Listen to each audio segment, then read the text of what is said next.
Hi, my name is Mackenzie Jackson, and for my English Project 3, I will be talking about the Arizona State University Student Pavilion.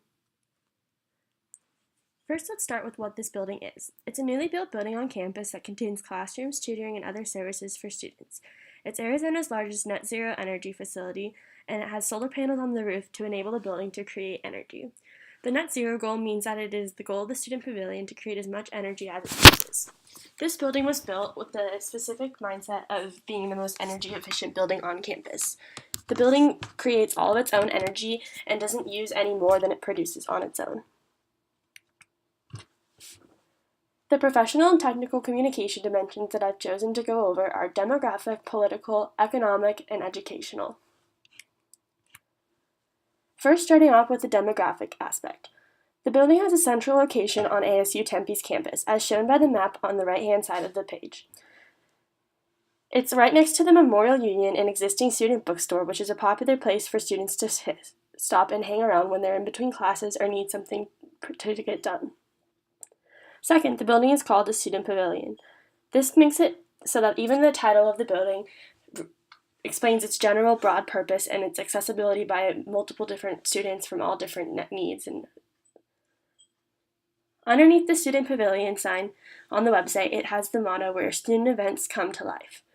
This is like a signature saying for the Student Pavilion building that kind of explains its purpose and why it was built.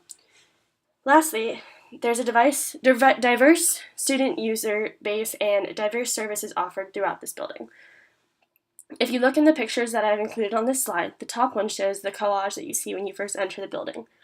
This image has the ASU typical colors of gold and maroon, and it has several different aspects that signify ASU.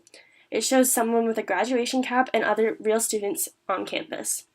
On the bottom of this slide, you see the modern and innovative design that was put into this building that make the building attractive and useful to use and simple on the eye.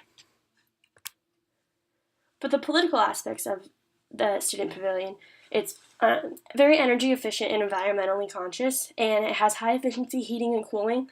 And the picture in the top right corner is actually the power parasol photovoltaic array, which the building is powered by. This area is right out front of an entrance in between the Student Pavilion and Memorial Union, and it changes different colors and it lights up at night.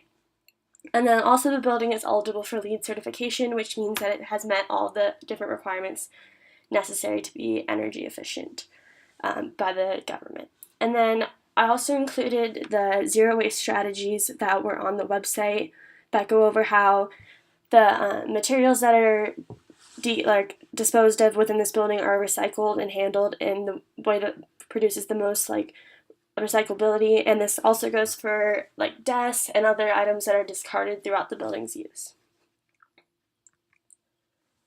For the educational aspect of the Student Pavilion, it has a bunch of different classrooms, which is its primary educational purpose, and you can see in the picture that has rooms for reservation on it that one of the main interactive classrooms out of the two, and this room has a bunch of different whiteboards and monitors so that you can view whatever is being displayed all across the room. It's set up in a way that make it innovative and different and unlike any other building on campus.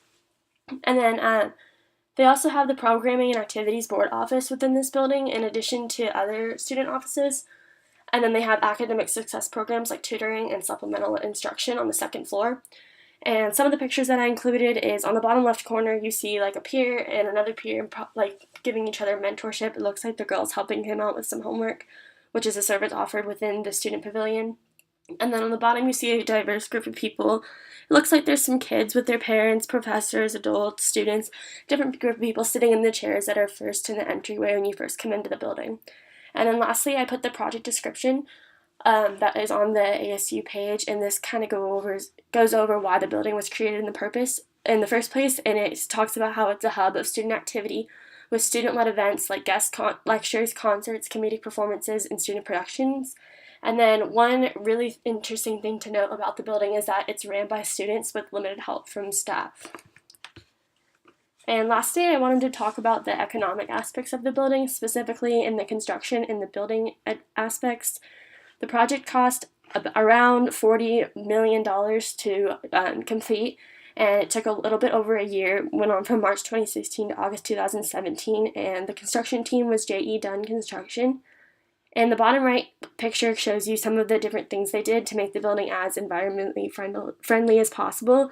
So it shows how they had the thermal different windows and different ways of blocking heat and preventing different, and then using recycled content as well.